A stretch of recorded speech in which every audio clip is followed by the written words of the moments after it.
Versículo 1, livro de Neemias, após Esdras, Neemias, Antigo Testamento, capítulo 1, capítulo 6, a partir do versículo 1.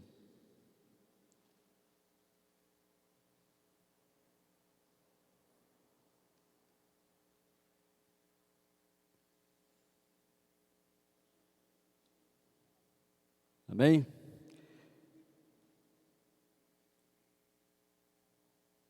Vamos lá. Tendo ouvido Sambalá, Tobias, Gésem, um arábio, e o restante dos nossos inimigos, que eu tinha edificado as muralhas, e que nelas não havia mais nenhuma brecha, embora até então eu não tivesse instalado os portais em seus devidos lugares. Versículo 2. Sambalat e Gésem mandaram-me o seguinte convite: vem, vamos encontrar-nos em uma das aldeias das planícies de Ono. Eles, entretanto, estavam tramando fazer-me algum mal. Por esta razão, enviei-lhes mensagem com esta explicação: estou executando um grande projeto, em outras versões, uma grande obra, e não posso descer agora. Afinal, por que eu deveria parar minhas obrigações e deixar a obra para encontrar-me convosco? Eles me enviaram esse convite 4 vezes e todas as vezes lhe dei a mesma resposta. Vamos orar. Bendito Deus e eterno Pai, te rendemos graça pela noite, pelo despertar, pelo novo dia, ali o culto já na Ceasa e o despertar da tua igreja para estar nessa escola bíblica. Muitos não puderam estar presentes, mas sei que estão, ó Deus, atentos ali nas redes sociais. Ó Deus, abre os nossos corações, nossas mentes, e opera com teu doce e bom Espírito, operando em todo o decorrer da palavra, para que possamos aprender mais de Ti nessa manhã. Oramos assim no nome santo do Senhor Jesus. Graças a Deus. Livro de Neemias, para mim particularmente, por essa experiência ao longo dessa caminhada, é um dos livros que todo crente do Antigo Testamento, ele tem que ler, tem que mastigar, tem que degustar, fatiar, porque se aplica muito aos dias atuais, a vida daquele homem, aplicando para os nossos dias. Tanto Neemias, no Antigo Testamento, como Atos dos Apóstolos, no Novo Testamento, são 2 livros que nos despertam, embora tenhamos ou estejamos lendo outros livros da Bíblia, mas esses 2 livros em particular eu aconselho. É bom todo crente ler constantemente, para que possamos entender os dias atuais. E o mesmo Deus que operou em Atos dos Apóstolos e também na vida de Neemias, é esse mesmo Deus que está conosco. Ele está no controle, Ele está no topo, Ele tem olhado as nossas aflições, Ele tem olhado as nossas lutas, e Ele está conosco. Então somente nos dá essa responsabilidade de batalharmos, de lutarmos, de perseverarmos, porque diz a Bíblia que os dias são maus, momentos difíceis, mas todo o tempo na história da redenção, Deus não perdeu o controle. O que há, na verdade, nessa hora é um descontrole por parte do homem. E quando falo homem, é o homem natural, não é o homem espiritual. O homem natural, profeticamente, ele sabe do momento atual, do relógio de Deus, o momento que nós estamos vivendo, o momento profético. Então é o momento de se alegrar em saber que livros vão, livros vêm, a palavra permanece, o projeto de redenção está se cumprindo, e glória a Deus, porque nós estamos aqui. Graças a Deus porque estamos ouvindo, glória a Deus porque estamos de pé, estamos com a mão no arado, estamos trabalhando, gerando, embora gripe, dificuldade, lutas, mas nós estamos aqui. Se formos ver assim um contexto, a gente pergunta: como conseguimos chegar aqui? Só o Senhor mesmo. E há um percurso ainda a andar, a correr, e aquele que nos chamou, que nos alistou, Ele está conosco até aquele grande dia, o dia de estarmos com o Senhor. Mas por enquanto, iremos trabalhar com a mão no arado, realizando esta grande obra, obra do Espírito Santo que nos chamou pela sua graça para gerarmos frutos de arrependimento, frutos dignos. E esse homem chamado Neemias, o copeiro do rei, um livro de 13 capítulos, me parece, ele fala de um homem que ele era copeiro do rei e era rico e vivia ali no palácio de Suzã, como diz o capítulo 1, vivia bem. Mas um parente dele, se o pastor colocar aí no capítulo 1, capítulo 1 de Neemias, Anani, que era o parente de Neemias, a partir do versículo 1, é Neemias 1, 1. Esse parente de Neemias foi relatar o que estava acontecendo, né?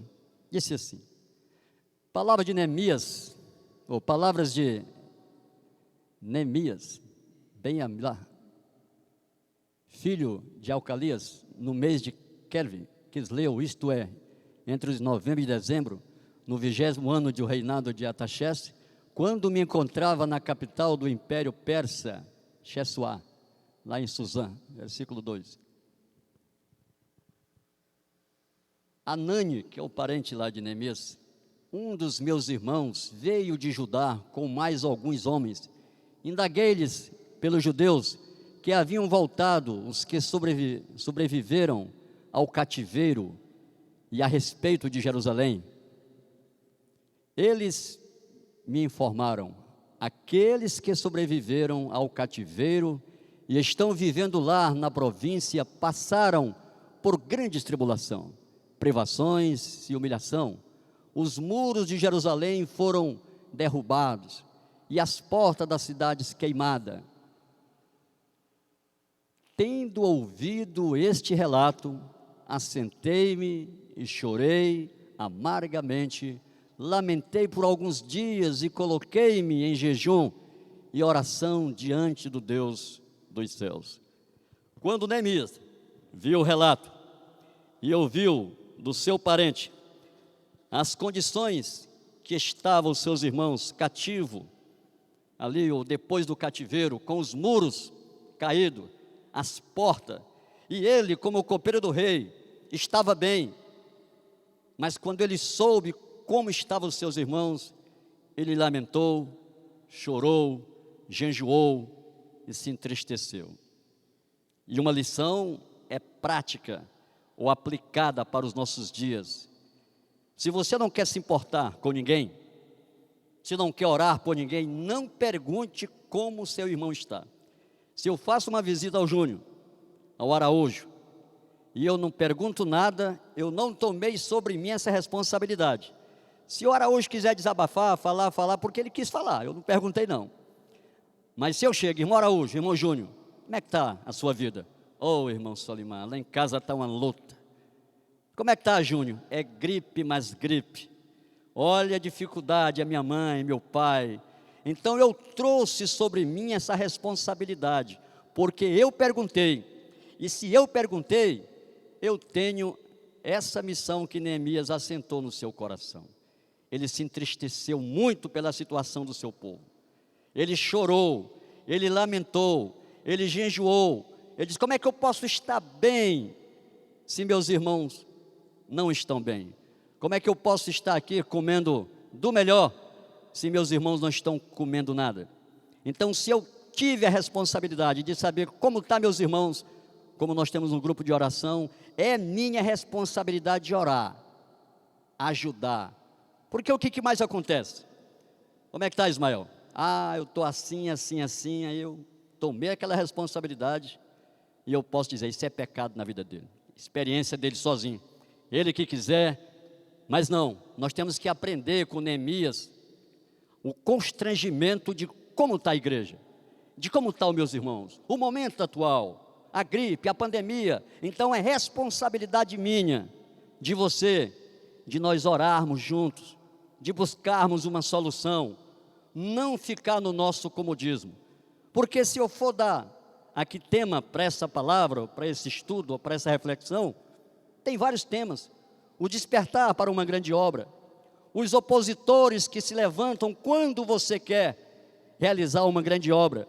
Porque se isso aconteceu com Neemias, está acontecendo também conosco. Toda vez que nós nos levantamos para ajudar o próximo, ou colocar a mão no arado, ou trabalhar para a obra do Senhor, os opositores irão se levantar, quer seja na família, quer seja no trabalho, quer seja na igreja. Lembre-se, estamos rodeados de Tobias, de Gésem e de Sambalá, pessoas que são opositoras à obra, porque Neemias, ele chorou, ele lamentou, ele jejuou, e eu sei que nós como igreja, nesse momento atual, estamos fazendo isso, não é verdade? Estamos orando, estamos madrugando, estamos lendo a palavra, estamos intercedendo, pedindo pelo nosso povo saúde, porque saúde, como diz a irmã Janaína, saúde também é salvação, e é verdade, sem saúde para onde é que iremos? Então o corpo e o espírito e a alma tem que estar bem, e é o momento em que nós estamos passando, e não é um momento só local, ele é regional, ele é nacional, ele é mundial, mas se nós sabemos que há esse problema, é um momento de despertarmos, de orarmos, de levantarmos, colocar a mão no arado e sairmos para o realizar dessa grande obra. Esses três indivíduos aí no capítulo 6, que vai citar o nome Tobias, Gésem, Sambalá, Gésem, Tobias, foram os três que pegaram no pé de Neemias, não gostaram. Esse Sambalá, me parece que ele era o governador de Samaria, e esses dois aí eram companheiros deles, e para eles era impossível Neemias fazer aquele grande trabalho, edificar os muros, as portas, aquele povo que estava caído aos olhos daqueles opressores, opositores, era impossível realizar aquela obra, mas Neemias, ele chorou. Neemias, nós temos que aprender muito com ele. Ele não chegou tocando trombeta. Se você ver no capítulo, ele foi fazer uma oração por aquele povo, e ele também se colocou como pecador. Senhor, perdoa os nossos pecados, assim como tu cumpriu a lei de Moisés, que tu não iria nos desamparar, lembra daquele povo.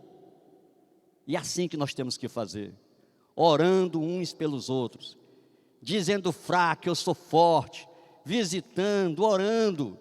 Eu tive essa semana uma experiência, eu glorifiquei a Deus lá no nosso encontro de células, um casal que há tempo estava afastado, bem desanimado, mas eu recebi a minha bênção, o pastor Edmar estava lá presente em ver aquele casal ali, por causa das orações, do amor para com eles, e a bênção de estarmos juntos, no corpo, num só espírito, num só objetivo, porque célula é isso, é nos ajuntarmos, é glorificarmos, quer seja de casais, quer seja de homens, de adolescentes, estamos juntos. Deus sempre, Ele fala com o povo, mas em um corpo, em uma organização, a qual há um organismo vivo, que é o Espírito Santo. Eu muito me alegrei pelo nosso encontro ali sexta-feira, e me constrangeu mais em orar uns pelos outros, porque há tanto tipo de ovelha, há umas que estão gordas, outras magrinhas, outras que comem bem, e a gente ali como pastor ou responsável por aquela célula, se sente constrangido,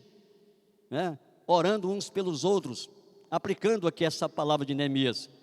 Ele se levantou e foi para trabalhar em favor daquele povo, e houve um grande embate, um grande combate, guerras internas, guerras externas, lutas pela esquerda, pela direita, tentando constantemente confrontar Neemias, para ele não realizar aquela obra ali.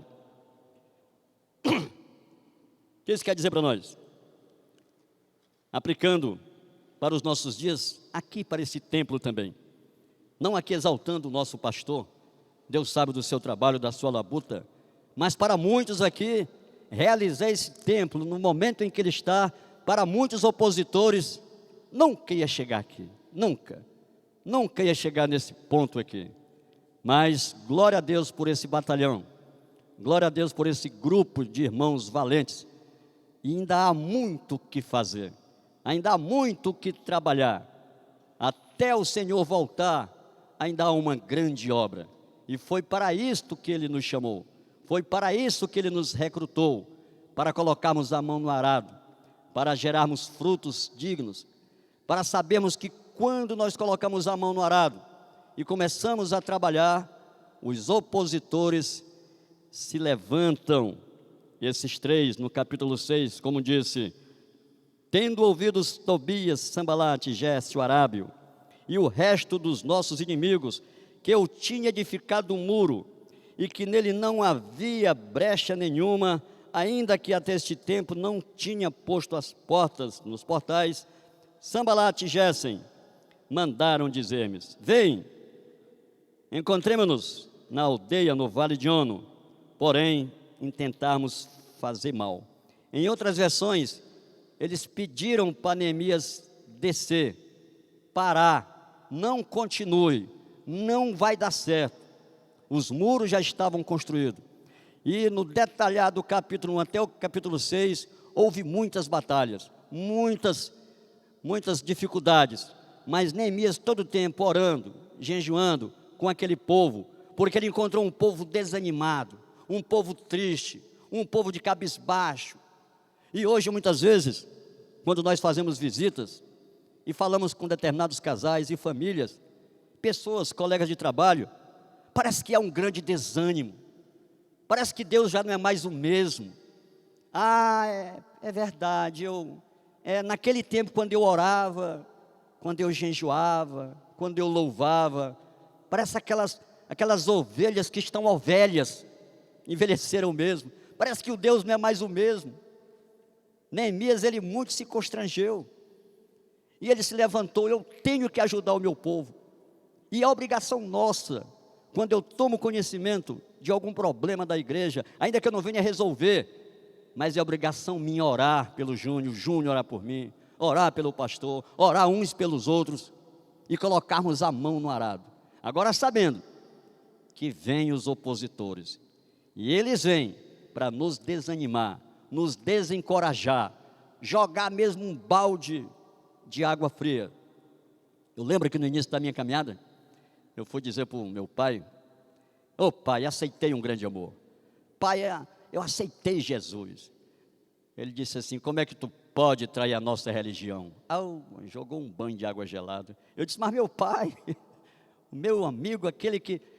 Mas eu fiquei assim, e aí depois eu levantei a cabeça, e depois meu pai dizia assim: eu agradeço a Deus pelo Solimar, porque ele não trocou de religião, mas ele trocou de vida. E assim são os opositores que se levantam. Dentro de casa, lembre-se, dentro de casa, no trabalho não vão ficar contentes, na igreja não vão ficar contentes se você começou na porta e já está pregando. Vêm os opositores, mas isso é normal. Isso é bíblico, para que nós possamos resistir, continuar, perseverar. Se nós formos aqui explorar esses três nomes, Gésem, Tobias, Sambalá, eles estão constantemente querendo nos desanimar. Mas quando nós olhamos para o alto, quando nós vemos que foi Deus que nos chamou, que nos recrutou, que nos alistou e nos colocou no seu projeto, nós nos alegramos. Se o pastor puder colocar no versículo 15 do capítulo 6, finalizando essa mensagem, sendo rápido, vocês vão ver quem foi que fez essa obra, quem foi que realizou essa obra. Lá no versículo 15, 16, do capítulo 6, a partir do versículo 15. Pronto? Eis que, portanto, as muralhas foram terminadas no 25º dia do mês de Elu, isto é, entre agosto e setembro, e em 52 dias nós terminamos esse trabalho, praticamente 2 meses. O outro versículo é que é interessante. Assim que nossos inimigos receberam esta notícia, caiu sobre todos os povos ao nosso redor grande temor profundo e abatimento, pois reconheceram que tínhamos feito toda esta grande obra mediante o auxílio constante do nosso Deus. Nessa versão diz o seguinte: sucedeu que, ouvindo todos os nossos inimigos, temeram todos pelas circunvizinhanças, caíram muito do seu próprio conceito, porque reconheceram que por intervenção de Deus é que viram que foi Ele que realizou essa obra. Tudo que Neemias fazia era dependendo de Deus. Todo o projeto, tudo que ele tinha em mente, ele ia orar. Podia vir os Tobias, os Sambalate, o Gessem, mas ele sabia o projeto de Deus na vida dele, a coragem dele para ajudar aquele povo, e isso nos fortalece muito, meus irmãos. Nessa última hora, nesse último dia, por causa de uma gripe, ou por causa de uma pandemia, ou por causa de um problema familiar, não baixe a guarda. Foi Deus que chamou Neemias, foi Deus que constrangeu o coração dele, foi Deus que o fortaleceu, mas tão somente Deus deu para Neemias essa responsabilidade, e ele não recuou, e ele progrediu, ele animou aquele povo, e os muros foram feitos, depois as portas foram feitas, e viram os nossos inimigos que foi Deus que realizou essa obra. É Deus, é nele, por ele, para ele. Não baixe a guarda, continue com a mão no arado, olhando para o alto, sabendo que vem opositores de todos os lados. Em 52 dias, eu já vi pregadores falar, e ali aplicando 52 dias, 5 porque fala do ministério, a mão de Deus, 2 porque fala da comunhão, e o 7 porque fala de uma comunhão perfeita. Não é revelação, só ouvindo pregadores, porque se não for a mão de Deus, se não for a comunhão, e se não for no tempo dele, iremos nos cansar. Mas quando vimos que é Deus que faz essa obra, que foi Ele que nos fortaleceu, os opositores vão dizer, e vão ver que foi Deus. Olha o tamanho daquele templo, é uma maravilha, só pode ter sido Deus. E isso serve como testemunho, né, para aqueles que estão lá fora, para que possam vir também e ser participante desta grande obra. Não podemos descer, não podemos parar, como disse Neemias no versículo 3, como cessaria eu essa obra? Há uma grande obra a realizar, obra de santidade, obra de poder, há muitos aí fora ainda a ser alcançado, e foi a nós que o Senhor nos escolheu, assim como Ele fez com Neemias, assim como Ele fez com os irmãos em Atos dos Apóstolos, na igreja primitiva. É a nossa vez, é o último tempo, é a hora de nós continuarmos de cabeça erguida, embora a pandemia, as pancadas da esquerda para a direita, enfrentamento na família, com os vizinhos, mas estamos de cabeça erguida, sabendo que o projeto de redenção está se cumprindo, e glória a Deus, porque foi a nós que Ele chamou. Então por que desanimar? Como disse Pedro, para quem iremos nós? Não tem como cuidar mais de barco velhos, de peixe velho, né? Somente há em ti palavras de vida eterna. Então, assim como o Senhor fez com Neemias, o Senhor também tem nos chamado para o realizar de uma grande obra. Daqui a pouco esses ventos irão passar, daqui a pouco vão se acalmar as tempestades, vem mais ventos, vem mais tempestade, vem mais opositores, mas eles vão ver, como diz no versículo 16, que é Deus que tem realizado essa grande obra.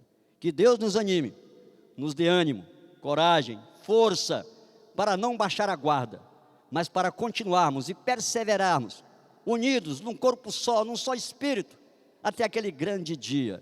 Então continuaremos a trabalhar, a gerar frutos dignos, e assim como Neemias, orando uns pelos outros, jejuando, fortalecendo-nos, que com certeza no tempo determinado, tudo irá passar. Não vai haver mais choro, mais dor, não vai haver mais a diabetes, não vai haver mais pandemia. Vamos estar nos braços do Senhor para sempre. Mas enquanto isso, como disse Neemias no versículo 3, eu não posso parar, eu não posso descer, eu tenho que continuar. Como cessaria eu essa obra? Para quem iremos nós? Estamos mais perto do que quando aceitamos. Então, com a mão no arado, perseveramos, estejamos só, num corpo só, num só espírito, e brevemente estaremos nos braços do Senhor e reinaremos para sempre. Louvado seja o nome do Senhor. Pastor, tem algum aviso?